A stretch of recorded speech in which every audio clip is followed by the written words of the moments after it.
Atomic സ്ട്രക്ചറാണ് നമ്മൾ last ക്ലാസ്സിൽ discuss ചെയ്തത്. അതിൽ നമ്മൾ ഹിസ്റ്ററി പറയായിരുന്നു, ആ സ്ട്രക്ചർ എലുസിഡേഷൻ എങ്ങനെയാണ് വന്നത്.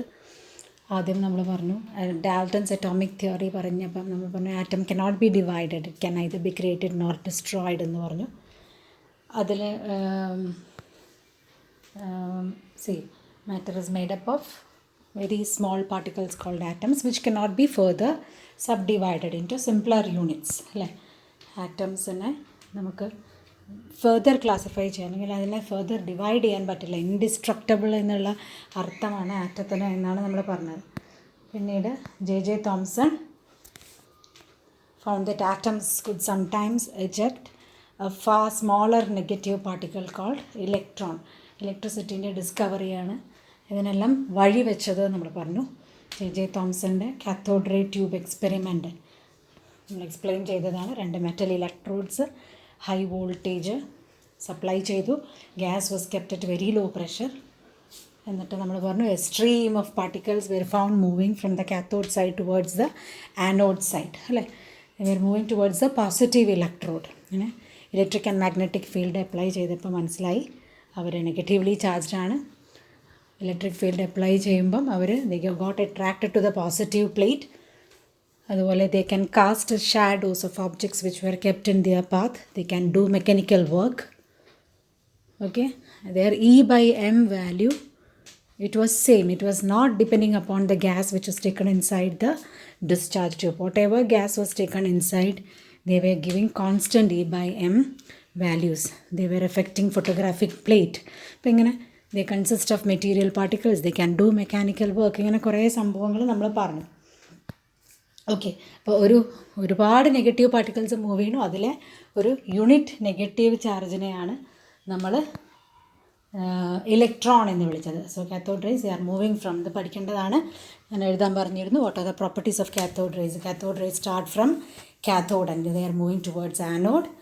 ദേ are not visible but they are presence. അല്ലേ, നമുക്ക് ആ പാർട്ടിക്കിൾസിനെ കാണാൻ പറ്റില്ല, പക്ഷേ ഒരു സിങ്ക് സൾഫൈഡ് കോട്ട് ചെയ്തൊരു സ്ക്രീനിൻ്റെ മേലെ അത് പോയി ടച്ച് ചെയ്യുമ്പോൾ ദേ വെർ ഷോയിങ് ഫോസ്ഫറസൻസ്. അല്ലേ, വിച്ച് ദേ സ്റ്റാർട്ടഡ് ഗ്ലോയിങ് എന്ന് പറഞ്ഞു. ഓക്കെ, ഇനി absence of electric and magnetic field, they were traveling in straight line. In the presence of magnetic field or electric field, they were showing properties similar to that of negatively charged particles. So that those negative charged particles were called electrons and their properties are independent of the materials of the electrode or the gas taken. ഇത്രയും പ്രോപ്പർട്ടീസാണ് നമ്മൾ cathode റേസിൻ്റെ പറഞ്ഞത്. Okay, electrons whatever be the element, all atoms are made up of electrons എന്നുള്ള കൺക്ലൂഷനിലെത്താണ്. Charge by mass ratio J Thomson elucidate ചെയ്തു. Charge by mass ratio according to him greater the charge of the particle greater will be the deflection. ഒക്കെ കഴിഞ്ഞ ക്ലാസ്സിൽ പറഞ്ഞതാണ്. Lighter the particle greater deflection. ഇതൊക്കെ വെച്ചിട്ട് charge by mass ratio elucidate ചെയ്തു. E/m value was taken to be mass and charge of electron. Millikan's oil drop experiment. E/m value നമ്മൾ പറഞ്ഞു. E/m ചെയ്താൽ നമുക്ക് മാസ് കണ്ടുപിടിക്കാൻ പറ്റും. അല്ലേ, അപ്പോൾ നമ്മളൊക്കെ 1.1094 × 10⁻³ കിലോഗ്രാം എന്ന ഇലക്ട്രോണിൻ്റെ മാസ് കിട്ടി. ഇനി നെക്സ്റ്റ് നമ്മൾ പറയാൻ പോകുന്നത് discovery of protons and electrons. അല്ലേ, അതിൽ പ്രോട്ടോൺസിൻ്റെ പറയാൻ വേണ്ടിയാണ് നമ്മൾ കനാൽ റേ എക്സ്പെരിമെൻറ്റ്. അല്ലേ, അല്ലെങ്കിൽ നമ്മൾ ഒരു ഡിസ്ചാർജ് ട്യൂബിൽ കാത്തോഡിൻ്റെ മേലെ ഹോൾസ് ഉള്ള കാത്തോഡ് ഉപയോഗിച്ചു. കാത്തോഡിൻ്റെ പിൻഭാഗത്ത് നമ്മൾ സിങ്ക് സൾഫൈഡ് കോട്ടിങ് ചെയ്തു. അപ്പോൾ ഇതേപോലെ ഇലക്ട്രിക് ഡിസ്ചാർജ് പാസ് ചെയ്തപ്പോൾ എന്ത് കണ്ടു? കാത്തോഡ് റേന് കാത്തോഡ്സിൻ്റെ പിൻഭാഗത്ത് ഇതുപോലെ ഫോസ്ഫറസൻസ് കണ്ടു. അപ്പോൾ എന്ത് മനസ്സിലായി? ഇങ്ങോട്ട് ഇലക്ട്രോൺസ് മൂവ് ചെയ്യുന്നുണ്ടെങ്കിൽ അതിൻ്റെ ഓപ്പോസിറ്റ് ഡയറക്ഷനിൽ some positively charge particles were also found moving towards the cathode side. അല്ലേ, പക്ഷേ ബാക്കി പ്രോപ്പർട്ടീസൊക്കെ സെയിം ആയിരുന്നു. എന്താണ്? സ്ട്രെയിറ്റ് 'ലൈനിൽ മൂവ് ചെയ്യുന്നുണ്ട്, എല്ലാം കറക്റ്റാണ്. അല്ലേ, പക്ഷേ ഡിഫറൻസ് എവിടെയായിരുന്നു? അവർ instead of becoming negatively charge they were positively charge. Electric and magnetic ഫീൽഡൊക്കെ അപ്ലൈ ചെയ്തപ്പോൾ മനസ്സിലായി അവർ പോസിറ്റീവ്ലി ചാർജ്ഡ് ആണ്. അതിലെ ഒരു യൂണിറ്റ് പോസിറ്റീവ് ചാർജിനെയാണ് നമ്മൾ പ്രോട്ടോൺ എന്ന് വിളിക്കുന്നത്.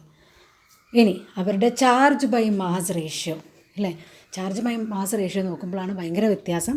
ഓരോ ഗ്യാസ് ഫില്ല് ചെയ്യുന്നതിനനുസരിച്ച് E/m വാല്യൂ മാറിക്കൊണ്ടിരുന്നു. അപ്പോൾ നമ്മളതിൻ്റെ റീസൺ പറഞ്ഞു. എന്താണ്? ഗ്യാസസ് അവരുടെ അയോണായിട്ട് മാറുന്നു, ഇലക്ട്രോണായിട്ട് മാറുന്നു. ആ അയോൺസ് പോസിറ്റീവ്ലി ചാർജ്ഡ് അയോൺസ് ആണ് ഒരു ഡയറക്ഷനിൽ മൂവ് ചെയ്യുന്നത്. അതേസമയം നെഗറ്റീവ്ലി ചാർജ്ഡ് പാർട്ടിക്കിൾസ് അതായത് ഇലക്ട്രോൺസ് ആണ് ഓപ്പോസിറ്റ് ഡയറക്ഷനിൽ മൂവ് ചെയ്യുന്നത്.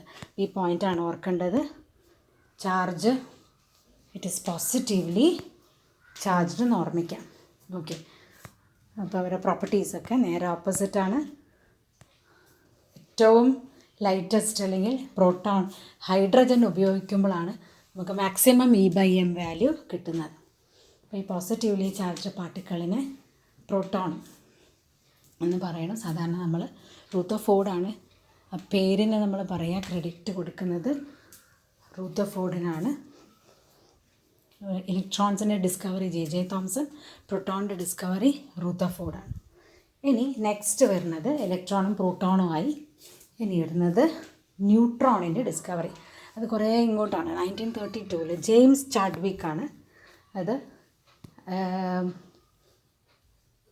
റേഡിയോ ആക്ടിവിറ്റിയൊക്കെ ഡിസ്കവർ ചെയ്തതിന് ശേഷം അല്ലേ, ബെരിലിയം പോലുള്ള പാർട്ടിക്കിൾസ്, ബെരിലിയം 49 എന്ന് പറയുന്ന ബെരിലിയത്തിനെ ആൽഫ പാർട്ടിക്കിൾസ് കൊണ്ട് കൊളൈഡ് ചെയ്തപ്പം അത് കാർബൺ ആയിട്ട് മാറി. അതിൻ്റെ കൂടെ കുറച്ച് ചാർജ് ഇല്ലാത്ത പാർട്ടിക്കിൾസ്, ന്യൂട്രോൺ എന്ന് പറയുന്ന ചാർജ് ഇല്ലാത്ത പാർട്ടിക്കിൾസും എമിറ്റ് ചെയ്തു. ഓക്കെ, ആ ന്യൂട്രോൺസ്, ഈ ടേബിൾ വളരെ ഇമ്പോർട്ടൻ്റ് ആണ്. നോക്കുക, ഈ ടേബിൾ നോട്ടിൽ എഴുതുമ്പോൾ നന്നായി മാർക്ക് ചെയ്ത് വയ്ക്കുക. ഇലക്ട്രോണിൻ്റെ ചാർജ് -1.60222 × 10⁻⁻19 കൂളംബ്. പ്രോട്ടോണിൻ്റെ ചാർജ് അതേ മാഗ്നിറ്റ്യൂഡ് മാറുന്നില്ല, സൈൻ മാത്രമേ മാറുന്നുള്ളൂ, പ്ലസ് എന്നാവും ഇല്ലേ. അവർക്ക് ന്യൂട്രോണിന് നമ്മൾ ചാർജ് ഇല്ല അല്ലേ, ന്യൂട്രൽ പാർട്ടിക്കിളാണ്. നമ്മൾ കമ്പയർ ചെയ്ത് പറയുകയാണെങ്കിൽ ഇലക്ട്രോണിന് -1 എന്ന് ചാർജ് പറയണം, ഒരു നെഗറ്റീവ് ചാർജ്. പ്രോട്ടോണിനെ നമ്മൾ പറയുകയാണെങ്കിൽ ഈ 1.6 × 10⁻⁻19 നമ്മൾ ഒരൊറ്റ യൂണിറ്റ് ആയിട്ട് എടുക്കുകയാണ്, ഒരു പോസിറ്റീവ് ചാർജ്. അതേസമയം ന്യൂട്രോണിന് ചാർജ് ഇല്ല. ഇനി മാസ് നോക്കൂ, ഇത് ബൈ ഹാർട്ട് ചെയ്യുക. 9.11 × 10⁻28 ഗ്രാമാണ്. -31 കിലോഗ്രാമിലാണെങ്കിൽ -31 കിലോഗ്രാമാണ് ഇലക്ട്രോണിൻ്റെ മാസ്. ഇനി 1.673 × 10⁻24 ഗ്രാമാണ് പ്രോട്ടോണിൻ്റെ മാസ്. അതിനേക്കാളും ഒരു സ്ലൈറ്റ്ലി ഹെവിയറാണ്. 7.3 എന്നുള്ളത് 7.5 എന്നാണ്. Neutron slightly heavier than proton.